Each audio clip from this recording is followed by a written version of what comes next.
台东的本所焚化炉今年开始头2档先试用，虽然讲当初时这县政府有讲会用比国家标准更较悬的这个规格来监测空气污染，也毋过这个月所有民众发现讲这焚化炉噪音伤过大声，而且搁排乌烟，监测的结果有影是超过标准，所以环保表示讲这是台电换设备，等电力恢复开始来测试的时阵，这数字一时啊称上悬，毋才会引起误会，即马已经恢复正常。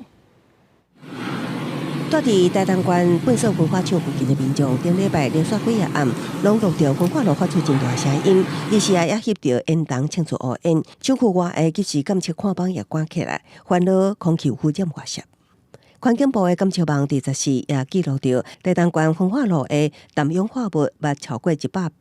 ppm 的国家标准，更加超过台东县自定的70 ppm 标准。环保局讲，因为台电测试到10时进行厂外线路更新，焚化厂停电，10时供电开始进行点火暖炉，一个产生数台超标的情况。也毋过2点钟内就恢复正常，伫永远的范围，20厂外的及时监测资讯看板也恢复正常运作。那断电我们到12月14号我们1号炉起炉的时候，发现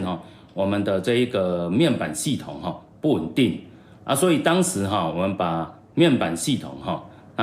暂时停止作业。也毋过民众质疑焚化厂发生事故，空污监测无及时对外说明，真无透明。环保局讲，焚化厂有监督委员会每半年召开一摆会议，也毋过环保团体认为，监督机制爱改善，发生事故都爱调集委员说明，才是负责任的做法。有事情，然后呢就说机械有问题什么的，然后而不把这个状况告诉监督员，那我觉得监督员的存在就变成没有意义。台东县本所焚化厂目前也在2年的试用运阶段，也毋过承包厂商已经有3摆排放空污超过标准的采罚，也毋过这摆的事件伫永远的范围毋免采罚。环保局表示，未来也会改善监督委员会的机制，必要时会当调集委员开会进行监督。记者综合报道。